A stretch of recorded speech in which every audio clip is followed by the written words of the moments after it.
अस्सलामुअलैकुम। Kaif 5 management accounting lecture 1 start हो गया जी हमारा।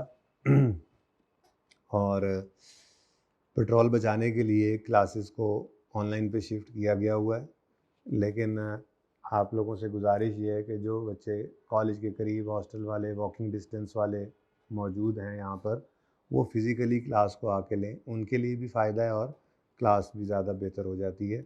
अभी एक स्टूडेंट इत्तेफाक से मौजूद है, तो ये भी शुक्र है अल्लाह की ज़ात का, वरना कैमरे को सब समझ आ जाता है और मैं 2 घंटे का काम 1 घंटे में, 1 घंटे का काम आधे घंटे में कर सकता हूँ। तो इसलिए जो जैसे मिसाल के तौर पे मेट्रो चल रही है और किसी ने मेट्रो यूज़ करनी है तो वो यूज़ करके आए भी तो उससे फ़र्क नहीं पड़ता। हाँ, अपनी कन्वेंस वाले बच्चे जो हैं वो घर पे बैठ के फिर इसको देख लीजिएगा, ताकि इफ़ेक्टिवली जिस काम के लिए ये स्टेप लिया गया वो भी पूरा हो रहा हो। तो बहरहाल जो करीब हो वॉकिंग डिस्टेंस से वॉक करके आ सकते हैं वो आ जाएँ, क्लास फिज़िकली पढ़िएगा आके, ठीक है जी। अच्छा जी, कितने पेपर दिए आपने बेटा? 4 दिए। चारों कैसे हुए? अब फिर 4 देने हैं आपने? चले भाई, पर पेपर 1.5 घंटा घर पे देना है, इससे कम नहीं देना और इससे ज़्यादा भी देने की ज़रूरत नहीं है। मोबाइल लेस होकर 4 पेपर वाला बच्चा यहाँ पे सुबह 8 बजे आके शाम 4 बजे तक फ्री हो जाएगा। तकरीबन 8 घंटे बनते हैं, तकरीबन, ठीक है जी। उसके बाद 1 घंटा इसका आने जाने का कर लें। ये मैं मैक्सिमम पेपर वाले बच्चे की बात कर रहा हूँ। ये 9 घंटे हो गए कॉलेज के। उसके बाद 4 पर्चे वाले बच्चे ने 6 घंटे घर पे पढ़ा, पर पेपर 1.5 घंटा, इतना भी नहीं चाहिए होता, 1 से सवा 1 घंटा चाहिए होता है। मैं मैक्सिमम लगा रहा हूँ। टोटल बन गए 15 आवर्स। इसके बाद आपके पास बचे, ये 4 पेपर्स वालों का हाल है। अगर यही 3 पेपर्स हो जाएंगे तो 1.5-2 घंटे और एक्स्ट्रा निकल आएंगे, जो 3 वाले हैं। इसके बाद आपके पास 9 आवर्स बचते हैं। इन 9 आवर्स में आप 7 आवर्स की अच्छी स्लीप लें और जो 2 घंटे हैं वो आपके। इन 2 घंटों में आपने नमाज रोज़ा भी करना है और खेलना कूदना भी है। असर से मगरिब का टाइम खेलें, कोई एक्टिविटी करें, घर वालों के साथ टाइम स्पेंड करें, इससे ज़्यादा नहीं। ये 4 पेपर बहुत ज़्यादा होते हैं, तो उनके लिए भी 7 घंटे, ये 9 घंटे बच रहे हैं। तो जो 3 पेपर वाले हैं, ऑन एवरेज बच्चे जो 3 पेपर उठाते हैं, उनके पास तकरीबन 11 घंटे रोज़ के बचेंगे जो उनके हैं। इससे ज़्यादा नहीं पढ़ना है, इससे कम भी नहीं पढ़ना है, ठीक है। आखिरी महीने में यही जो आपके 9 आवर्स कॉलेज वाले होंगे, ये ऐड हो जाएंगे घर पे पढ़ने वाले घंटों के अंदर, और बस आप वही जो है वो 13 से 14 घंटे रोज़ाना का पढ़ रहे होंगे, ठीक है। तो बहरहाल मुश्किल नहीं है, ये डूएबल है, हो सकता है। आपने तो पहले भी पेपर्स दिए हैं, इंशाल्लाह अच्छा ही आएगा रिजल्ट। चले खैर, पेपर पैटर्न की अगर बात करें तो अब आपको पता ही है, अब तो आप लोग पेपर दे चुके हैं, क्योंकि ये अब ग्रुप 2 में आ गया है कैफ 5 का पर्चा। तो पेपर का वही सेम पैटर्न है, 2 सेक्शंस हैं इसके अंदर, सेक्शन ए और सेक्शन बी।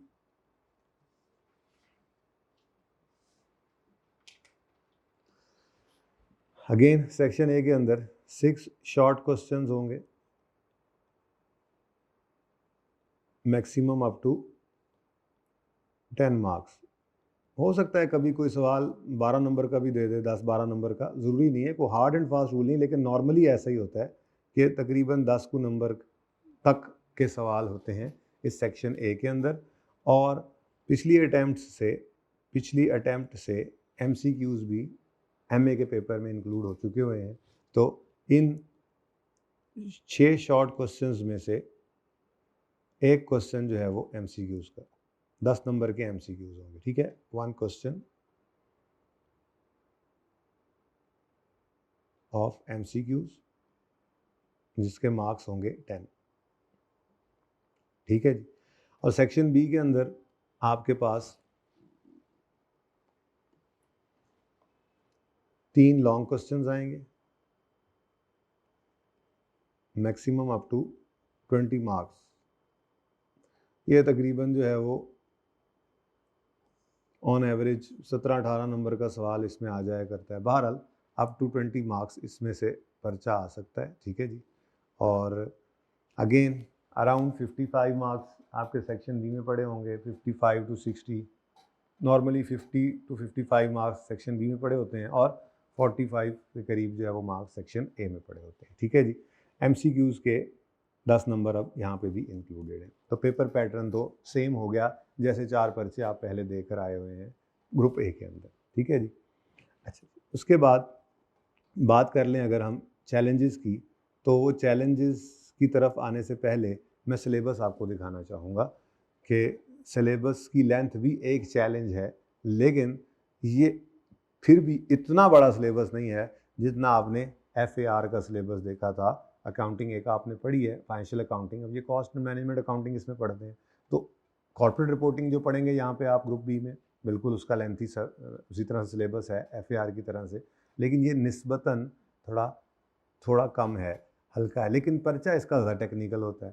ठीक है, तो प्रैक्टिस इसकी खूब चाहिए होगी, इसीलिए हमने इसकी क्लास तकरीबन 1 घंटा 45 मिनट टाइम रखा हुआ है। इफेक्टिवली 1 घंटा 40 मिनट तक हम इसमें पढ़ लिया करेंगे। ठीक है, तो नहीं इंशाल्लाह इतना ही पढ़ेंगे जितना बोला है। वैसे है आखिरी क्लास, तो क्या हो सकता है, कुछ भी हो सकता है। 3 ग्रेड्स हैं इसके अंदर भी। Again cost associated with production, इसमें एक टॉपिक आपको नज़र आ रहा है basics of accounting. Cost accounting की बेसिक्स इस चैप्टर में है। ये ICAP की किताब का हिस्सा नहीं है, ये मैं आपको अपने नोट्स के अंदर दूंगा। और ये बेसिक्स में से कोई सवाल नहीं आता और इस बेसिक में से सारे सवाल आते हैं। यानी बेसिक्स जो हैं ये पूरी कॉस्ट अकाउंटिंग के अंदर आपकी चलनी है।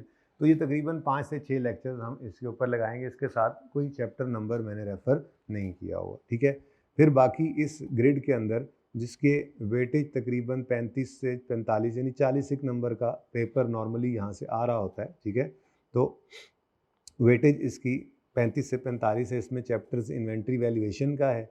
ये इन्वेंट्री वैल्यूएशन का चैप्टर IS2 आपने जो पढ़ा हुआ है इंट्रो के अंदर, ये वही है।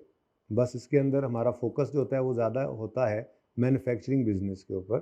ठीक है, और ट्रेडिंग बिजनेस के ऊपर ज़रा कम फोकस होता है। बहरहाल ये वही IS2 है, वही परपेचुअल पीरियोडिक, बल्कि यहाँ पे हम कॉस्ट अकाउंटिंग के अंदर तो परपेचुअल सिस्टम ही यूज़ करते हैं। और फिर वेटेड एवरेज है, FIFO है, फिर उसके बाद वही स्टॉक के अंदर मसले मसाइल हैं, NRV लॉस है। ठीक है, कोई डैमेज हो गया, कोई नॉर्मल लॉस है, एबनॉर्मल लॉस है, वही सारी चीज़ें इसके अंदर हैं। लेकिन ये चैप्टर बहुत इंपॉर्टेंट, इसको छोड़ ही नहीं रहा, इसकी जान छोड़ता ही नहीं है, बहुत लाजमी इसमें से टेस्टिंग कर रहा है। उसके बाद बेसिक्स के बाद जो सबसे पहला चैप्टर मैं आपको करवाऊंगा, इन्वेंट्री वैल्यूएशन मैंने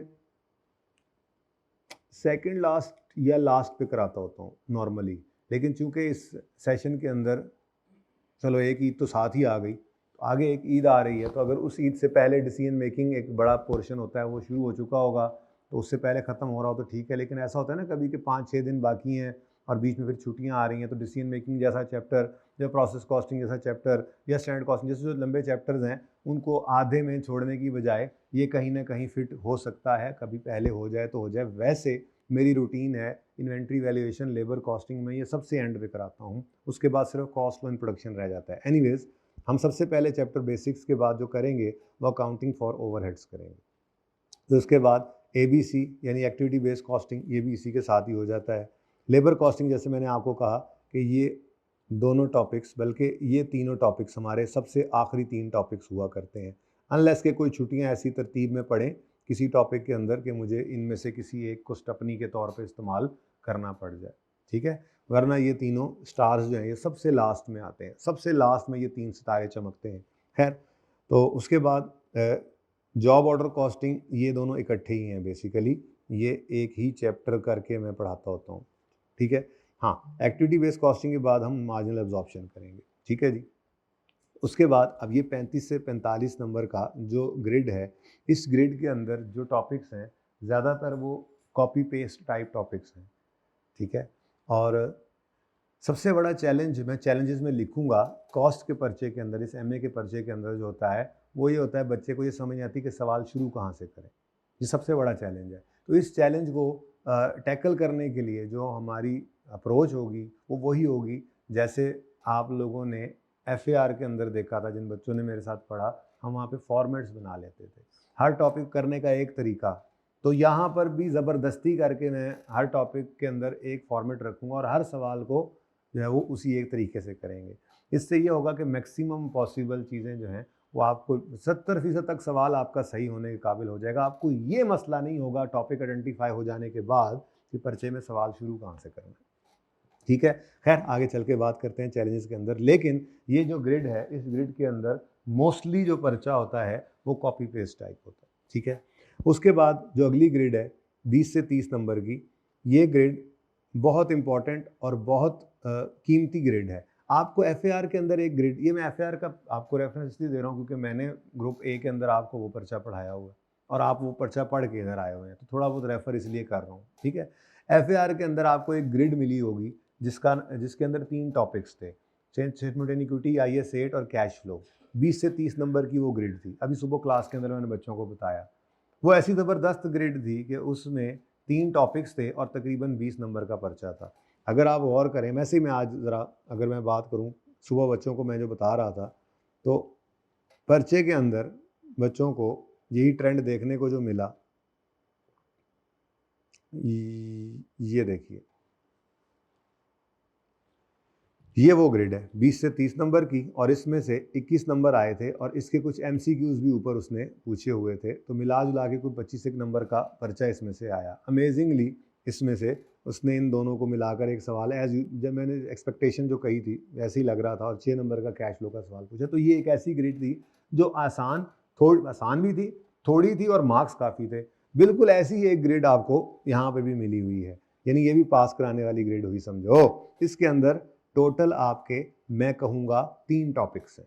यहाँ पे नज़र 4 आ रहे हैं, लेकिन बेसिकली ये 2 मैं इकट्ठे कराता हूँ, प्रोसेस कॉस्टिंग और जॉइंट एंड बाय प्रोडक्ट। ये 2 अलग चैप्टर्स हैं, लेकिन हम इनको इकट्ठा करते हैं। 12 से 14 दिन इस पे लगते हैं, बड़ा टॉपिक है। उसके बाद standard costing and variance analysis, again 2 topics हैं, लेकिन इनको भी कंबाइन करके पढ़ा जाता है। तो 1 टॉपिक, 2 टॉपिक और 3 टॉपिक, टोटल 3 टॉपिक्स हैं, जिनमें से आपका अराउंड 25 नंबर का पर्चा आता है।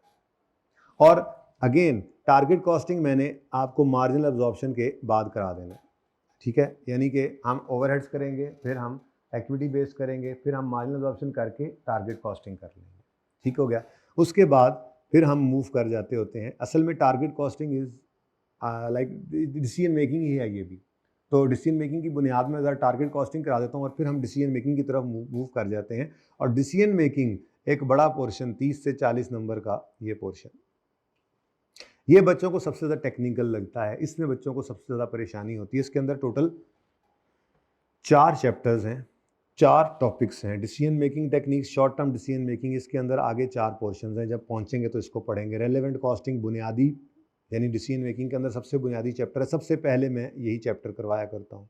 फिर रेलेवेंट कॉस्टिंग के बाद डिसीजन मेकिंग टेक्निक्स करके हम कॉस्ट, वॉल्यूम, प्रॉफिट करते हैं और इन्वेंट्री मैनेजमेंट कर रहे होते हैं। तो ये 4 टॉपिक डिसीजन मेकिंग के हैं, जिसके ऊपर अराउंड 40 to 45 लेक्चर्स लगते हैं।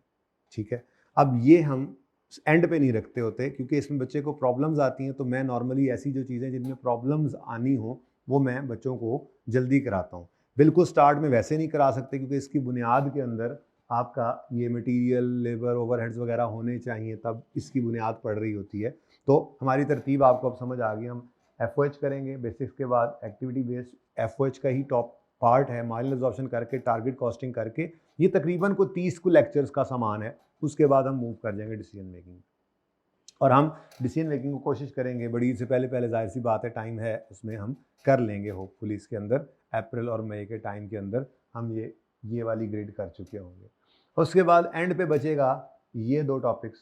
ये 2 टॉपिक्स उन लास्ट 3 से पहले मैं करवाता हूँ, प्रोसेस कॉस्टिंग और जॉइंट एंड ये स्टैंडर्ड कॉस्टिंग। इनकी खास बात भी क्या है, ये भी कॉपी पेस्ट टाइप टॉपिक्स। अच्छी बात क्या है कि ये भी एक फॉर्मेट पे सवाल करना है, 2-3 दिन के अंदर कॉन्सेप्ट समझ में आ जाते हैं, फिर प्रैक्टिस करते जाएं और पक्का होता जाता है। फॉर्मूलाज हैं स्टैंडर्ड कॉस्टिंग के अंदर, प्रोसेस कॉस्टिंग के अंदर एक तरतीब से सवाल करते हैं। तो बेसिकली तकरीबन कोई 20 को नंबर ये हो गए, और इसमें से भी आसान 20-25 जी 40 से 50 नंबर कॉपी पेस्ट वाले आते हैं। ये टॉपिक्स ऐसे हैं, तो ये पास कराने वाले टॉपिक्स हैं। ठीक है, तो इनको करने के बाद एंड पे हमारे 3 टॉपिक्स रह जाते हैं। ठीक है, तो ये आपका सिलेबस है, मोटा मोटा आपको मैंने इसका इंट्रोडक्शन दिया है। ठीक है जी, ये कम है आसान लगता है पर पर्चे के अंदर बच्चों को मुश्किल होती है, लेकिन इस दफ़ा पर्चा बहुत मीडियोकर सा आया है, मेरे ख्याल में तो मसला होना नहीं चाहिए। बाकी बस जैसे आपको गाइड करता चला जाऊंगा बेटा, आपने करते जाना है। इसमें मसला जो होता है, चैलेंजेस जो हैं वही हैं। सवाल पता नहीं चलता कैसे शुरू करना है, किधर ख़त्म करना है। मैथमेटिक्स है असल में यहाँ, तो जिधर को बच्चे मुंह रख दें नंबर फिर भी मिलते चले जाते हैं। लेकिन मैंने इसके अंदर बाउंड कर देना है आपको कि आप फॉर्मेट्स के ऊपर चलें, मेन रिक्वायरमेंट के लिए वर्किंग जैसे मर्जी करें, तो उससे बहुत सारी हेल्प मिल जाएगी आपको। और इसमें भी वही वाला काम चल सकेगा कि जहाँ पे आप फंस जाएंगे वहाँ पे अजम्पशन लेंगे और आगे चलते जाएंगे। 60-70% सवाल इंशाल्लाह आपका सही होगा। ठीक है, अच्छा जी। अब अगर आप पास्ट पेपर एनालिसिस देखें तो न्यू स्कीम की मैंने सिर्फ डाली हुई यहाँ पर। अगर ओल्ड स्कीम देखना चाहेंगे तो वो पिछले सेशन वाला मैं ओपन कर सकता हूँ, ऐसी बात नहीं है, दिखा सकता हूँ आपको। ओके जी, यहाँ पर क्या 5 आ गया और ये इंट्रोडक्शन टू बिजनेस आ गया सब्जेक्ट। ठीक है जी, तो यहाँ पर ये सारा आपको ट्रेंड मिलेगा अगर कोई देखना चाहेगा तो। जैसे मैंने आपको कहा, सबसे इम्पॉर्टेंट पहली ग्रिड के अंदर जो टॉपिक्स हैं, सबसे इम्पॉर्टेंट मैं समझता हूँ FOH का चैप्टर है, जो मोस्ट रेगुलरली आने वाला है। 2 दफ़ा ये नहीं आया, अभी मैं रिसेंट टाइम ओपन करता हूँ, ठीक है ना, वो इसके साथ नहीं क्योंकि इसके अंदर MCQs भी आ गए तो मैंने फिर उसको अलग से बना दिया। बहरहाल 2 दफ़ा ये नहीं आया, और उन 2 दफ़ा के अंदर आप अगर गौर करें तो एक दफ़ा में ABC का सवाल आ गया। ठीक है, बाकी ABC का सवाल, ABC basically activity based costing भी FOH का ही पार्ट है एक तरह से।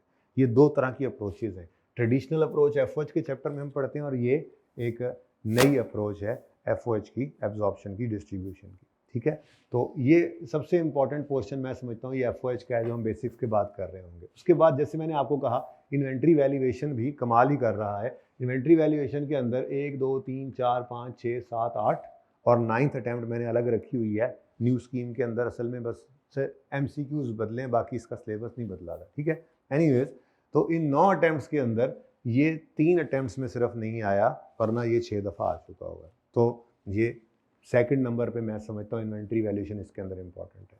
सबसे कम ये टेस्ट हुआ है, इसलिए सबसे खतरनाक भी यही है, क्योंकि इस दफ़ा भी नहीं आया। यू कैन एक्सपेक्ट कि इस दफ़ा आपका कॉस्ट फ्लो प्रोडक्शन आ जाएगा, है बहुत आसान। मार्जिनल एब्जॉर्प्शन भी 2 दफ़ा आया, फिर 3 दफ़ा नहीं आया, फिर आया, फिर नहीं आया, फिर आया, और इस दफ़ा फिर दोबारा आ चुका हुआ। तो ये भी अक्सर व बेशतर टेस्ट कर रहा है। ठीक है, लेबर कॉस्टिंग भी आपको काफ़ी इंपॉर्टेंट, यानी कि ये सारी ग्रिड ऐसी है कि आप देखें अगर 35 से 45 नंबर की ग्रिड है तो उसमें इसने तकरीबन इसको मीट किया हुआ है, 35 नंबर तक टेस्ट कर रहा है। फिर मैंने आपको कहा पास होने वाली ग्रेड आपकी। वैसे तो यहाँ पर भी आपके कुछ टॉपिक्स हैं जो कॉपी पेस्ट वाले इजी हैं आपके लिए, लेकिन मैं समझता हूँ कि ये बहुत ज़्यादा रोल प्ले करती है आपके पास होने के अंदर, जिसमें आप देखें process costing, joint by product costing जो है, यानी कि ये ग्रेड है 20 से 30 की, और एक बार 35 में भी चला गया है, वरना आप इसको देखें तो ये इसके अंदर सही से इसको फॉलो कर रहा है, या हायर साइड पे या एवरेज रख के चल रहा है। ठीक है, अब इसके अंदर आप देखें तो प्रोसेस कॉस्टिंग अकेला भी आ जाता है, इकट्ठा भी आ जाता है, जॉइंट बाय प्रोडक्ट, ये इनमें से कोई एक सवाल आता है। बेसिकली ये एक ही टॉपिक है। ठीक है, तो 14, 16, 20, 16, 15, 15, एक दफ़ा 8 नंबर का आया, फिर 17। इस बार अमेजिंगली इसमें से बड़ा सवाल नहीं आया। MCQs के अंदर उसने 3-4 नंबर इसके टेस्ट कर लिए थे, थोड़ी सी ज्यादती बनती। बहरहाल क्योंकि टॉपिक मुश्किल है और बच्चों का फेवरेट भी है, लेकिन चले कोई बात नहीं, आप लोगों की दफ़ा फिर ये आ जाना। उसके बाद स्टैंडर्ड कॉस्टिंग बड़ा रेगुलरली आने वाला टॉपिक है, इसमें एक दफ़ा ये मिस हुआ है, अभी रिसेंट अटेम्प्ट के अंदर भी ये 15 नंबर का आया हुआ है। ठीक है, टारगेट कॉस्टिंग ज़बरदस्ती करके मैंने इस दफ़ा भी एक सवाल टारगेट कॉस्टिंग में डाला है। उसकी समझ वैसे तो खास नहीं आ रही थी कहाँ से आया, तो टारगेट कॉस्टिंग के अंदर ही कोशिश करेंगे उसको कर लें, ये एंड पे कर रहे होंगे, बल्कि रिसेंट अटेम्प्ट तो हम एंड पे करते होते हैं। ठीक है, तो उस वक्त देख लेंगे। तो ये 2 दफ़ा टारगेट कॉस्टिंग में से भी आया हुआ, तो ये ग्रेड आपको पास करवाती है। ये पुराना ट्रेंड मैं आपको दिखाने की कोशिश कर रहा हूँ। और ये डिसीजन मेकिंग है जनाब। डिसीजन मेकिंग के अंदर 40 अपर कैप है, और अक्सर ही वो अपर साइड पे टच कर रहा होता है इसके अंदर। ठीक है, जिसमें इन्वेंट्री मैनेजमेंट अगर आप देखें तो बहुत रेगुलरली टेस्ट कर रहा है। ठीक है, इस अटेम्प्ट में भी 6-8 नंबर का सवाल इसमें से आया हुआ है। CVP एनालिसिस काफ़ी आता है सवाल। रेलेवेंट कॉस्टिंग एक दफ़ा आया है सवाल, लेकिन ये ना करें तो ये हो ही नहीं सकता। इसका मतलब डिसीजन मेकिंग की बुनियाद ही, decision making basically relevant costing principles की बेस पे होती है। तो हम जब हम टारगेट कॉस्टिंग खत्म करके कोई 29-30 लेक्चर्स हो चुके होंगे, तो जब डिसीजन मेकिंग शुरू करेंगे तो हमारा पहला चैप्टर रेलेवेंट कॉस्टिंग ही होगा। इसी की बुनियाद के ऊपर सारी डिसीजन मेकिंग होती है, जितनी भी आपने डिसीजन मेकिंग पढ़नी है, ठीक है। तो बहरहाल इसको अगर आप देखेंगे तो फिर यहाँ पर जो यूज़ हो रहे थे प्रिंसिपल्स, वो रेलेवेंट कॉस्टिंग प्रिंसिपल्स के ही यूज़ हो रहे थे, ठीक है। अच्छा, उसके बाद आपके टोटल मार्क्स आ रहे हैं। तो ये तो पहले था जिसके अंदर MCQs नहीं थे, ठीक है। अब अगर आप देखें तो 10 नंबर के MCQs आ गए, जिसमें उसने इन्वेंट्री वैल्यूएशन में से 3 नंबर के MCQs दिए, लेबर कॉस्टिंग का 1.5 नंबर का दिया, प्रोसेस कॉस्टिंग और जॉइंट बाय प्रोडक्ट का सवाल उसने मिस कर दिया, लेकिन 3.5 नंबर के MCQs दिए हैं। CVP का एक आ गया और एक जो है वो आपका इन्वेंट्री मैनेजमेंट का MCQ, 10 नंबर के MCQs आ गए। उसके बाद अगर आप अपनी, बल्कि ये मैंने इसी में डाल दिया, सिलेबस तो चेंज हुआ नहीं, ठीक है, MCQs ऐड किए। चलें, अगर आप देखें तो यहाँ पर इन्वेंट्री वैल्यूएशन फिर टेस्ट किया उसने, नहीं छोड़ रहा, इसकी जान नहीं छोड़ रहा। इन्वेंट्री वैल्यूएशन ऊपर MCQ में भी 1-2 नंबर दे दिए उसने।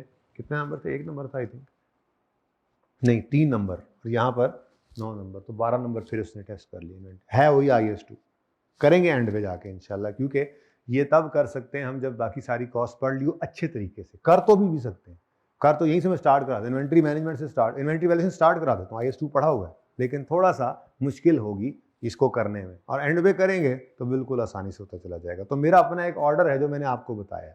मैं बेसिक्स के बाद FOH कराता हूँ, उसके बाद में आपको ABC साथ ही हो जाता है, वो FOH का पार्ट ही, मार्जिनल एब्जॉर्प्शन करवा के, टारगेट कॉस्टिंग करवा के डिसीजन मेकिंग में घुसा देता हूँ।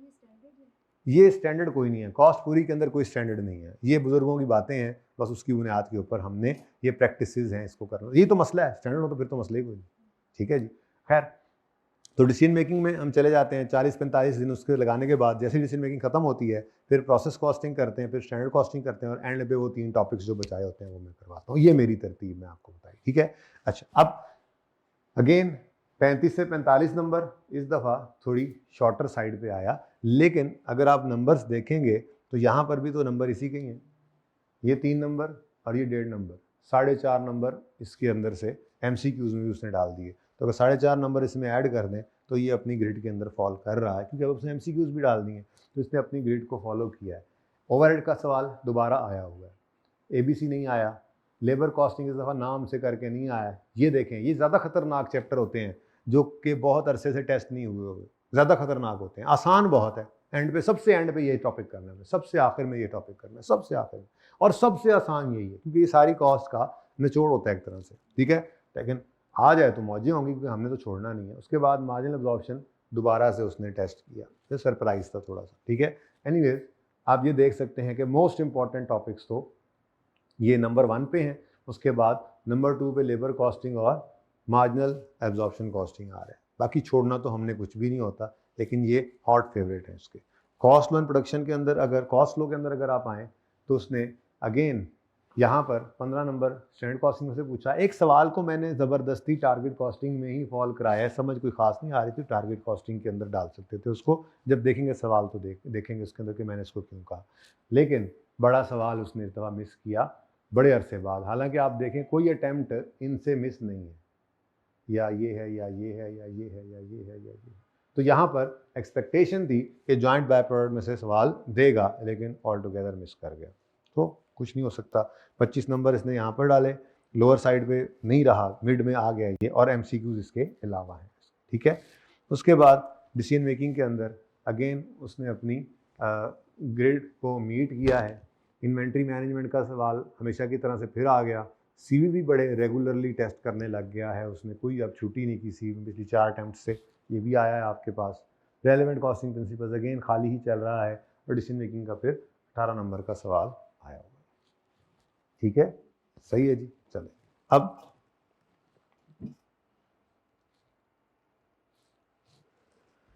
पढ़ना शुरू करते हैं मेरे ख्याल से, ठीक है। बातें तो हो गई, हाँ जी, हाँ जी बिल्कुल होती है। इस पर आपको सोचना पड़ता है, डिसीजन मेकिंग मतलब यही है, आपने डिसीजन लेना होता है, ठीक है। हाँ, कुछ प्रिंसिपल्स पढ़ाए जाते हैं आपको, तो मैं थोड़ी सी डिस्कशन इसकी कर लेता हूँ, ठीक है। तो पहली बात मैंने आपके साथ की पैटर्न की, पेपर पैटर्न। दूसरी चैलेंजेस की बात अगर करें तो चैलेंजेस क्या हैं?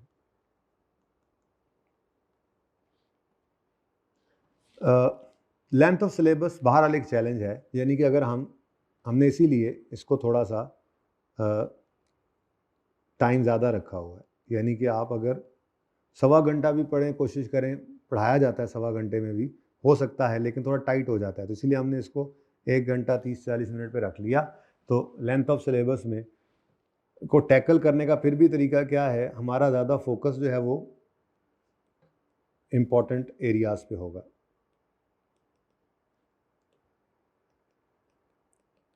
ठीक है जी। और उसके बाद लेंथ ऑफ पेपर भी एक मसला है, तो उसके लिए कोई नई अप्रोच नहीं है, अप्रोच वही है। 3 बातों का ख्याल रखना है। नंबर 1, आपने टाइम बाउंड प्रैक्टिस करनी है। क्या मतलब, अब तो आपको पता ही है, और इसका फ़ायदा भी आपको समझ आ गया होगा। Marks into 1.8। अब ये नहीं कि पर्चे में पहली बार ऐसा कर रहे होंगे आप, नहीं, आपने घर पे, ये कॉस्ट के अंदर तो और भी इंपॉर्टेंट हो जाता है कि जो आपको क्लास में सवाल कराया जाए वो आपने घर पे जाके दोबारा करना है, और फिर होमवर्क वाले सवाल को बगैर सोल्यूशन देखे करना है। मर जाना है, सोल्यूशन नहीं देखना है एक बार, जब तक उसे पूरा ना कर ले। अब उसको गिवन टाइम में भी करना है, तो ये एक बार नहीं, ये बार बार करने वाला काम है। आप घर पे जाएंगे, आप होमवर्क वाला सवाल बगैर देखे मार्क्स इंटू 1.8 करके करेंगे, और आपको एग्जाम्शन क्या दी हुई है, मैंने हमेशा से पहले से ही दी हुई है, यहाँ पर भी दे रहा हूँ, जो बच्चे पहली बार मुझसे पढ़ रहे हैं, एग्जाम्शन क्या है, सवाल बगैर देखे आपने सोल्यूशन के करना है। ऐसे जैसे अनसीन पर्चे में आया, मार्क्स इंटू 1.8 करके किया, चलो 2-4-5 मिनट ऊपर लग गए, खैर है, कोई बात नहीं, सोल्यूशन नहीं देखना। जहाँ समझ नहीं आया अजम्पशन लेके आगे चल पड़ना है, पूरा कर लेना है सवाल।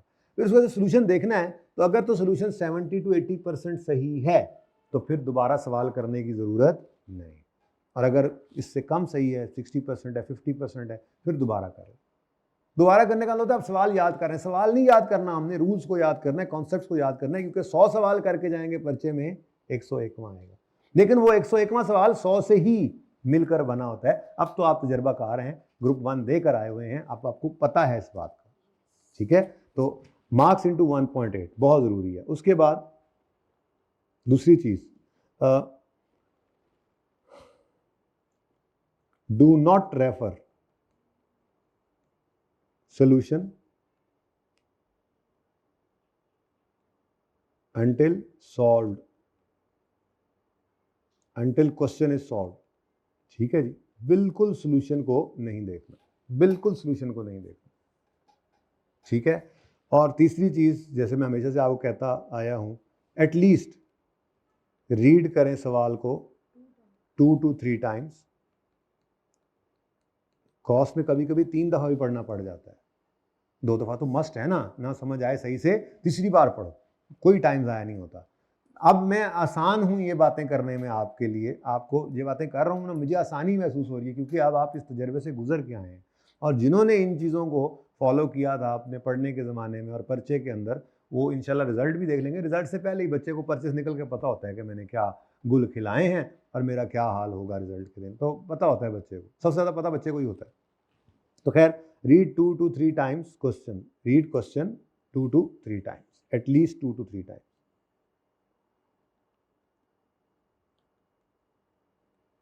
ठीक है जी। तो इस तरह से हम लेंथ ऑफ पेपर को टैकल करेंगे, और टेस्ट्स पे फोकस करना है, प्लीज़ फोकस ऑन टेस्ट्स, क्योंकि आपने ये प्रैक्टिस करनी है होमवर्क वाले सवालों में, और फिर टेस्ट के अंदर इससे भी बेहतर मामला क्या होगा, सॉल्यूशन चाह के भी नहीं होगा। चलो यहाँ पे तो आपने खुद पे जबर किया, फिर चलें करते हुए, करने के बाद जिन्होंने देखा पास होने वाले तो वही होते हैं, करते हुए तो नहीं देखना होता, तो नज़र तो आ गया, लेकिन टेस्ट तो फिर टेस्ट है, वो तो हफ्ते 10 दिन बाद आके रिजल्ट आएगा, तो वो सही मानों में आपका टेस्ट है कि भाई आपने क्या करना है। ठीक है, तो चैलेंजेस को हम इस तरह से मीट कर रहे होंगे। तीसरी चीज़, स्टडी मटेरियल की बात हो जाए ज़रा। कोशिश तो मेरी थी कि मैं किताब दे दूं आपको, लेकिन वो किताब शायद मैं ना कंप्लीट कर पाऊँ। किताब जैसा ही नोट्स हैं, मतलब उनको नोट्स कह देने से ज़रा उनकी गलती शलती की माफ़ी होती है ना, किताब कहने में फिर ज़रा गलतियों की ज़रा माफ़ी कम हो जाती है, ठीक है ना। तो नोट्स हैं, ठीक है, तो सेलेक्टेड थ्योरी मैंने उसके अंदर डाली हुई है लेक्चर नोट्स के अंदर। जैसे कि अभी उनको कह दें यार आ गए नोट्स मिले, आ जाते हैं, अभी उन्हें कहें 1-2 कॉपीज़ बस कर लें, बच्चे तो आए कोई नहीं, और कल आ जाना जेड़े नेड़े नेड़े हो वो। तो लेक्चर नोट्स हैं, लेक्चर नोट्स टॉपिक वाइज आपको मिलेंगे, और मैं कोशिश ये करूँगा ज़रूर कि ये टॉपिक वाइज जो नोट्स हैं ये आपको एक बुकलेट की फॉर्म में यहाँ पर प्रोवाइड कर दिए जाएं, जो कि बहुत सस्ता सा बुकलेट हो, ये नोट्स हो जो बहुत सस्ता सा बुकलेट बन जाए। बुक अगर नहीं होगी ना तो वो भी कहीं पब्लिशर भी नहीं कहेगा ये किताब है, मैं कहूँगा यार नोट्स हैं, बस कॉस्ट टू कॉस्ट कर दें, को 300-400 में पूरी किताब बन जाए तो ये बुक ही होगी फिर, ठीक है ना जी। हाँ, ये बुक ही है। उसी के अंदर MCQs, उसी के अंदर क्या कुछ होता है मैं आपको बता देता हूँ। सिलेक्टेड थ्योरी मैंने डाली होती है, जितनी को ज़रूरी है ICAP की किताब से देख लेता हूँ, और कुछ छोटे मोटे नोट्स वगैरह यानी कि जो पॉइंट्स इंपॉर्टेंट है तो सिलेक्टेड थ्योरी उसके अंदर पड़ी होती है। उसके बाद ICAP के पास पेपर, सबसे ज़्यादा फोकस हमारा ICAP के पास पेपर से होता है। ICAP के पास पेपर्स के लेवल के सवाल आपको कहीं पे भी नहीं मिलेंगे, तो इनके ऊपर हमारा फोकस हुआ करता है। उसके बाद कुछ एडिशनल प्रैक्टिस भी इसी के अंदर डाली गई होती है। वो एडिशनल प्रैक्टिस में छोटी मोटी इलस्ट्रेशन होती हैं, वो भी आपको इन्हीं नोट्स के अंदर मिल जाएंगी। उसके बाद MCQs कुछ मैंने लास्ट टाइम बना दिए थे, क्योंकि ICAP ने तो MCQs पर्चे में दिए हैं, प्रोवाइड नहीं किए थे बच्चों को, तो इंतज़ार करते करते ही तो मैंने एंड पे बच्चों को हर टॉपिक के को 15-20 MCQs बनाकर दे दिए थे। तो ICAP वाले आ गए तो वही डाल देंगे, वरना अपने वाले तो मौजूद ही होंगे, ठीक है। अच्छा, उसके बाद ICAP की स्टडी टेक्स्ट जो है बहुत इंपॉर्टेंट है, लेकिन इसका तरीकाकार क्या होगा, जब मैं आपको चैप्टर पढ़ा लूँगा मुकम्मल, मैंने जैसे FOH का चैप्टर आपको पढ़ाना है इसके बाद, क्योंकि ये बेसिक्स का चैप्टर तो है नहीं ना ICAP की स्टडी टेक्स्ट के अंदर, तो सिलेबस के अंदर नहीं, तो हर जगह फैला हुआ है बेसिक्स, लेकिन अलग से चैप्टर कोई नहीं, लेकिन ज़रूरी है, करना ज़रूरी है, बुनियाद ज़रूरी है। और बेसिक्स जिसकी ये ऐसे ही है जैसे IAS 16 नहीं होता था आपका FAR के अंदर, बिल्कुल ऐसे ही है ये बेसिक्स, हर जगह पे इसने आपको मिलना है, बार बार आके ये बार बार आता रहेगा। बेसिक्स में जो पढ़ेंगे ये सारे कॉस्ट में पर्चे में पूरे में इस्तेमाल होने। एनीवेज, जब मैं आपको चैप्टर करा लूँगा, जैसे मैंने FOH का चैप्टर बेसिक्स के बाद करवाया, मेरा चैप्टर खत्म हो गया, मैंने कहा जी कल मैं ABC शुरू करा दूंगा, आपको एक्टिविटी बेस्ड कॉस्टिंग शुरू करेंगे। आपका काम क्या है, आपने ICAP की वेबसाइट से डाउनलोड करके रख लेनी है स्टडी टेक्स्ट, बस शॉर्ट फॉर्म में, और उसको एक बार पहले लफ्ज़ से लेके आखिरी लफ्ज़ तक चैप्टर को पढ़ के देख लेना है। कोई ऐसी चीज़ तो नहीं इसमें लिखी हुई कि जो हमने ना पढ़ी हो किसी न किसी तरह से, कहीं सवाल में पढ़ ली या कहीं वैसे डिस्कशन में, किसी थ्योरेटिकल क्वेश्चन के आंसर में, किसी MCQ में कवर हो गया, वेल एंड गुड। कोई चीज़ रह गई है तो मुझे बताना है, मैं ये नहीं को दावा नहीं कर रहा, मैं तो कह रहा हूँ ऑडिट करना है और फिर मुझे बताना है, कोई चीज़ रह जाए तो इंशाल्लाह रहेगी नहीं, लेकिन रह जाती है, तो जब रह जाएगी चीज़ तो कर लेंगे, नहीं रही होगी तो एक कॉन्फिडेंस मिलेगा कि ICAP ने जो FOH के चैप्टर में लिखा था वो हमने सब पढ़ लिया, या कुछ चीज़ें नहीं पढ़ी होंगी तो आगे कहीं जाकर पढ़ रहे होंगे। इससे फ़ायदा क्या होगा, ICAP का एक दावा है कि मैं अपनी स्टडी टेक्स्ट से बाहर नहीं जाता, तो जब आपने उसकी स्टडी टेक्स्ट को सारा इंश्योर कर लिया तो फिर इसका मतलब अब पर्चा उसी में से ही आना है, अब हमें समझ नहीं आ रही तो वो अलग बात है, ठीक है। तो ये हमारे जनाब स्टडी मटेरियल की कहानी आ गई। एक बहुत बड़ा मसला जो बच्चों को आता है वो है जी कि जी वो इंट्रो यूज़ होती है जी, FAR ना पढ़ी हो तो फिर कॉस्ट नहीं पढ़नी चाहिए। बहुत सारे मसाइल इस तरह के बच्चों को सुनने में बच्चों से आते हैं। तो मैं प्रीवियस नॉलेज की अगर आपके साथ बात करूं, प्रीवियस knowledge, एक कॉपी इनको दे दें इधर।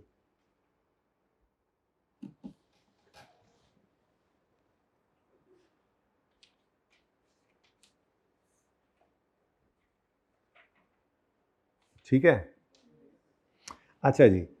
अब प्रीवियस नॉलेज में जैसे अर्ज किया कि बच्चों को बड़ा वहम होता है कि जी वो इंट्रो नहीं पढ़ी हुई, FAR नहीं पढ़ी हुई, नहीं पढ़ना चाहिए, ये पर्चा नहीं समझ में आता, तो ये कुछ मिसकंसेप्शंस बने हुए हैं, तो उनको ज़रा एड्रेस करूँगा मैं आपके साथ अभी इस थोड़े से 2-4 मिनट के अंदर। प्रीवियस नॉलेज मुझे क्या रिक्वायर्ड है आपसे, और आपसे क्या रिक्वायर्ड है करा दूंगा मैं जहाँ पे ज़रूरत पड़नी है। मुझे पता ही है ना, अपने भांडे का पता होता है, तो जो ज़रूरत पड़ेगी वो ज़रूरत की चीज़ें हम खुद करेंगे इंशाल्लाह।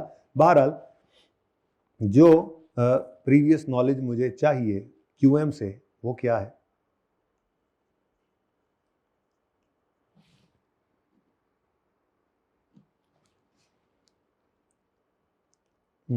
प्रॉफिट मार्कअप मार्जिन आपने पढ़ रखा है, आपने इंट्रो में भी पढ़ा, आपने QM में भी पढ़ा, फिर आपको FAR में भी पढ़ाया गया था, उस्तादों ने पढ़ाया होगा जहाँ से आपने FAR पढ़ा, ज़रूरत होती है इसकी, ठीक है। सिंगल एंट्री के टॉपिक में बहुत ज़्यादा पढ़ा था, यहाँ पे भी इसकी ज़रूरत पड़नी है। तो यहाँ पे उसकी थोड़ी सी प्रैक्टिस कर लेंगे। जिन्होंने कभी नहीं पढ़ा होगा उनको भी पढ़ा दिया जाएगा, जिन्होंने पढ़ा होगा उनका रिवाइज हो जाएगा। उसके बाद रेशियोज, प्रोपोर्शंस, परसेंटेजेस, ये क्यूएम तो नहीं कहना चाहिए, बल्कि उससे भी पीछे आप 7वीं 8वीं में पढ़ लेते हैं, रेशियो, प्रोपोर्शन और परसेंटेजेस। ठीक है, इसका नॉलेज मुझे चाहिए होगा आपसे क्यूएम में से। फिर उसके बाद सिंपल लीनियर इक्वेशन कहीं कहीं बनानी पड़ती हैं इक्वेशंस, तो ये एफ के चैप्टर में हम बना रहे होंगे। ठीक है, x + y = इतने, 2x, वो x × x, वो सिंपल सी linear equation, simple linear equation या साइमल्टेनियस इक्वेशन बनानी पड़ सकती है। तो ये क्यूएम तो नहीं कहना चाहिए, ये आपको 7वीं 8वीं की रियाजी आपने पढ़ी हुई है तो बस मेरे लिए काफ़ी है। जिन्होंने नहीं पढ़ी हुई है, पता नहीं किसी और तरह से आ गए हैं, ठीक है, तो उनको भी मैं अपने हिसाब से कोशिश करूंगा कि पढ़ा लूँ, जितनी को मुझे ज़रूरत होगी वो मैं खुद पढ़ा दूंगा इंशाल्लाह आपको। तो ये तो मुझे चाहिए क्यूएम से। उसके बाद मुझे इंट्रोडक्शन टू अकाउंटिंग से क्या चाहिए, मैं FAR भी नहीं लिख रहा, बिल्कुल बेसिक जो मैं कह रहा हूँ कि बच्चों को, जो बच्चा PRC के बाद भी ये पर्चा उठा रहा हो, जैसे मिसाल के तौर पे किसी ने 2 पर्चों के बाद ग्रुप B उठा सकते हैं ना, तो 2 बच्चे ने 2 पर्चे दे ली, उसने कहा नहीं जी मैंने तो MA पढ़ना है, तो उसको क्या चीज़ पता होनी चाहिए, तो उसको ये पता होना चाहिए एसेट किसे कहते हैं, लायबिलिटी किसे कहते हैं, इनकम किसे कहते हैं, एक्सपेंस किसे कहते हैं। ठीक है, इतना तो पता होना चाहिए। फिर उसके बाद उसको डेबिट क्रेडिट के रूल्स का बस पता होना चाहिए, रूल्स ऑफ डेबिट और क्रेडिट। तो इंट्रो करके आए तो डेबिट क्रेडिट तो आता ही होगा, एसेट बढ़े तो डेबिट, लायबिलिटी बढ़े तो क्रेडिट, इतना तो पता होता है ना, एक्सपेंस बढ़े तो डेबिट। ठीक है भाई, इतना को मुझे चाहिए, क्योंकि आगे कुछ टॉपिक्स हैं जिनमें हमने जनरल एंट्रीज करनी, जैसे इन्वेंट्री वैल्यूएशन का चैप्टर है, FOH के चैप्टर में उसकी अपनी एंट्रीज हैं, फिर उसके बाद लेबर के चैप्टर में उसकी एंट्रीज हैं, प्रोसेस कॉस्टिंग में उसकी अपनी एंट्रीज होंगी। तो बेसिकली ये सारी एंट्रीज करते करते करते करते हम पहुंचेंगे कॉस्ट एंड प्रोडक्शन के चैप्टर में, जहाँ पे सारी एंट्रीज इकट्ठी होंगी। तो जनरल एंट्री डेबिट क्रेडिट, बस एक्सपेंस बढ़े तो डेबिट, कैश कम हो तो क्रेडिट, कैश बढ़े तो डेबिट, सही है, एसेट खरीदा तो डेबिट, बस ये पता होना चाहिए। उसके बाद इन एंट्रीज को पोस्ट करना आता हो, रिकॉर्ड करना आता हो, बस recording of journal entries and posting into ledgers.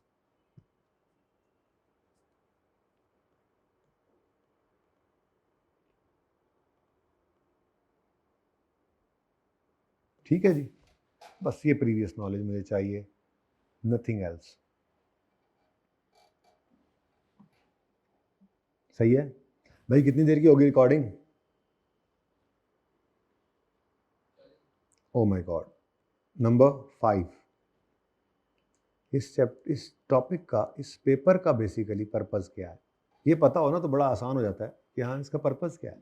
ठीक है जी, तो इस पेपर का पर्पस है कैलकुलेशन ऑफ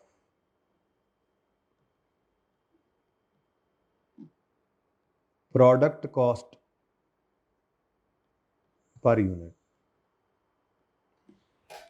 आप एसी बनाने वाली कंपनी है, आपने बड़ी अकाउंटिंग पढ़ी, आपने उसका P&L बना दिया, सब कुछ कर लिया, बैलेंस शीट बना दी, एक एसी आपको कितने का पड़ता है यह आपने कहीं नहीं पढ़ा था। इस चैप्टर का, इस पेपर का पर्पस ये है कि आपको एक यूनिट की कॉस्ट निकालना आ जाए। तो प्रोडक्ट कॉस्ट कितने की बनती है एक चीज़ आपकी। फिर आपको पता होना चाहिए कि सेल प्राइस जो है वो बड़ी सेंसिटिव चीज़ होती है। सेल, वो प्राइस इलास्टिसिटी ऑफ डिमांड आपने पढ़ा होगा इकोनॉमिक्स के अंदर, तो प्राइस को, सेलिंग प्राइस को ज़्यादा छेड़ा नहीं जा सकता। अब सेलिंग प्राइस जो है अच्छा, सेलिंग प्राइस जो है वो मेरे बच्चों बेस करती है आपकी कॉस्ट के ऊपर कुछ मुनासिब प्रॉफिट ऐड कर। ठीक है, तो product cost per unit calculate करना इस पेपर का पर्पस है। फिर sale price per unit calculate करना, इन्वेंट्री वैल्यूएशन करना, जो इन्वेंट्री, जो स्टॉक पड़ा हुआ है हमारे पास, ठीक है, किताबों में किस पर नज़र आए, इन्वेंट्री वैल्यूएशन। उसके बाद प्रॉफिट कैलकुलेशन। अब प्रॉफिट कैलकुलेशन तो आप पहले भी करते थे, तो अब यहाँ कौन सी प्रॉफिट कैलकुलेशन करनी है जी? प्रॉफिट कैलकुलेशन ना आप पूरे बिजनेस की प्रॉफिट कैलकुलेशन करते थे, लेकिन यहाँ पर आपको सेठ साहब, ये बेसिकली ना सेठ साहब की अकाउंटिंग है, सेठ साहब जैसे कहते हैं वैसे हमने कर देना होता है, ठीक है। तो प्रॉफिट कैलकुलेशन में आपको प्रोडक्ट वाइज भी प्रॉफिट कैलकुलेट करवाया जा सकता है, आपसे टोटल ऑर्गेनाइजेशन का भी प्रॉफिट कैलकुलेट करवाया जा सकता है। अच्छा, रीजन वाइज भी करवाया जा सकता है, जैसे आप कहें जी लाहौर के प्रॉफिट्स बताओ, लाहौर के, पेशावर, कराची, कोयटा, मुल्तान, मुख्तलिफ शहरों में आपके जो है वो ऑपरेशंस चल रहे हैं, बिजनेस आप कर रहे हैं, तो आपसे रीजन वाइज भी प्रॉफिट निकलवाया जा सकता है, कस्टमर वाइज भी निकलवाया जा सकता है, जैसे सेठ साहब कहें। जबकि फाइनेंशियल अकाउंटिंग के अंदर क्या था, पूरे बिजनेस का P&L आप बनाते थे, वहां पे कोई ऐसी बात नहीं थी, ठीक है जी। तो पर्पस आ गया, और ये कैलकुलेशन करनी और उसके बाद मैनेजेरियल डिसीजन मेकिंग करनी, इनकी बेस के ऊपर मैनेजेरियल डिसीजन मेकिंग।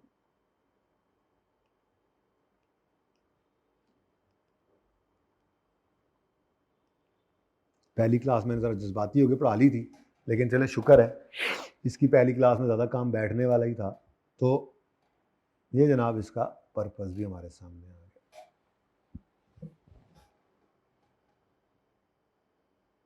ठीक है जी, कोई सवाल है तो पूछ सकते हैं।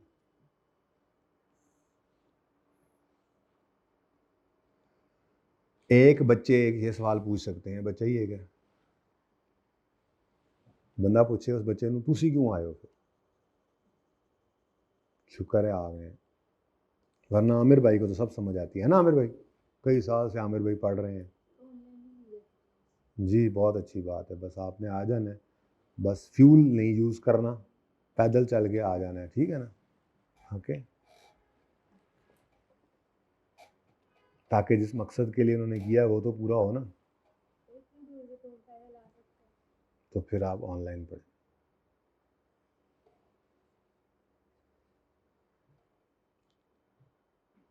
अच्छा जी,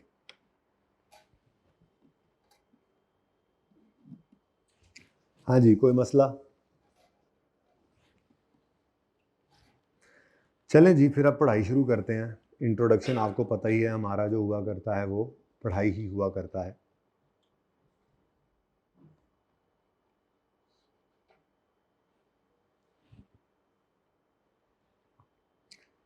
जी, आपने बचपन में पढ़ रखा होगा ऑर्गेनाइजेशंस और उनकी टाइप्स, तो टाइप्स ऑफ ऑर्गेनाइजेशंस मैं आपको पढ़ाना चाह रहा हूँ। बात हम यहाँ से शुरू करते हैं।